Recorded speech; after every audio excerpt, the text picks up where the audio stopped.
Hello and welcome, Exile. It's the long-awaited tri-stack Hexblasted Contradiction swap. We are roughly at about 31 hours, 32 hours played based on our slash played, so another 10 hours since last video. And we went ahead and we did catch up on the Atlas. We've now done most of the maps. We were 95 out of 115. Did that in a really short time frame because when you're going into maps level 95 and you have a good character, you just one-shot everything and it goes real fast. But now we're going to go ahead and demonstrate doing a T17 Sanctuary map. I don't remember what boss this is. Last night on stream, we did our first try at every single T17. We did every single one first try except for Katarina. We lost one and then did it with only one death. The first time we did Katarina had a map mod that made it so we couldn't regen energy shield at all. So essentially we would just keep taking chip damage until we died. And then I also, was my first time seeing the mechanics. I went into it completely blind. I didn't know the mechanics, and it went well, I think, for the most part. Don't really know what these map mods mean. I'm not going to look at it too heavily. But let's go ahead and do Sanctuary. I don't know what boss this is. I know there's 5 of them. There's Citadel, Sanctuary, Abomination, Ziggurat, I'm not sure how to say it, and Sanctuary? I might have missed one. Fortress? Fortress sounds like one. Okay, anyways, this character is a mine character. This one looks like... This could be, if I was gonna guess, I would say this is Lycia. I think this is Lycia. Kinda got some red theming going on. I feel like this might be Lycia. But anyways,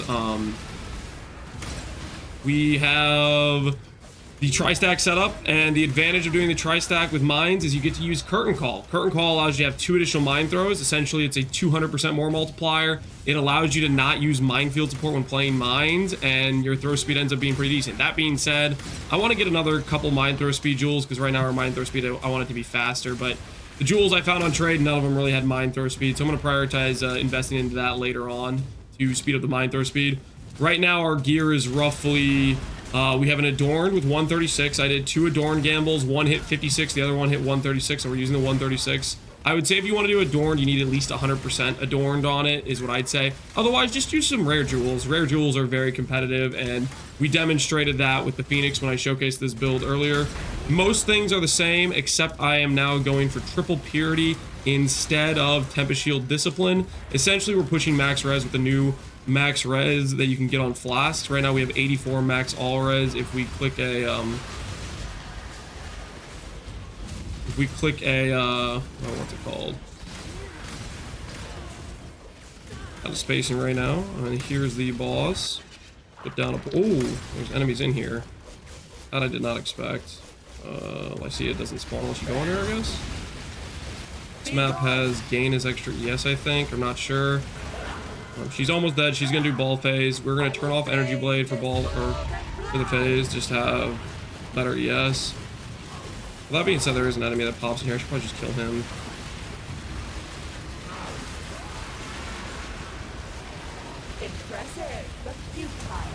And then we kill her.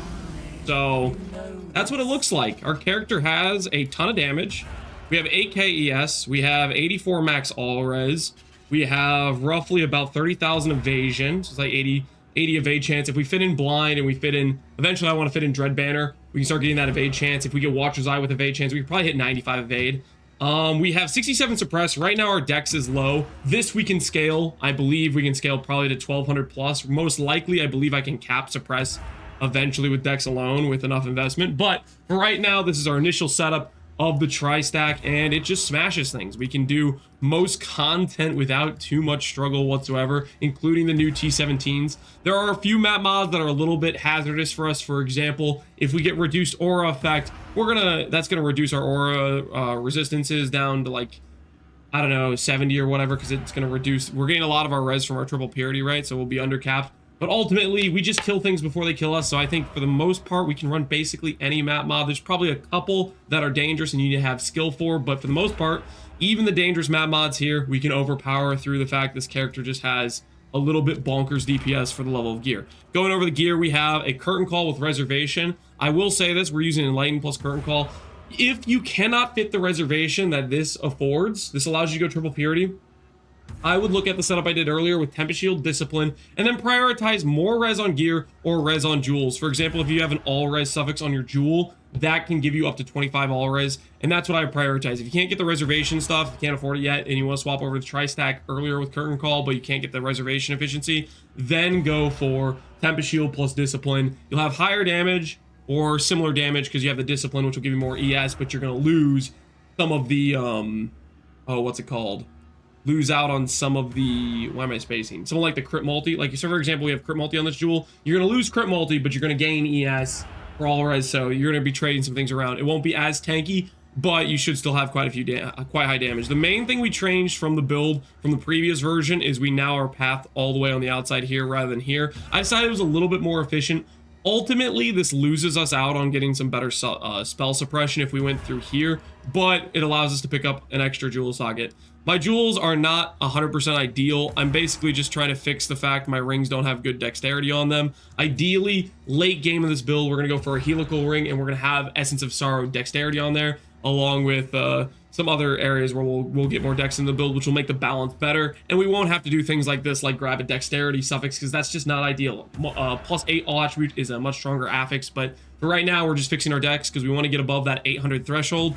Curtain Call itself has the mod. Throw one additional mine if you're above 800 int, and one additional mine above 800 dex. So you want to get above both of those ideally, and that's how it plays out. Outside of that, I used my trade search I set up for everybody in the Merchant King, Trade King video. I have a tri-stack trade search is where I found both all these gear pieces, my rings and my boots. All my rares were from that, as well as I have obviously Ivory Tower and other stuff there as well.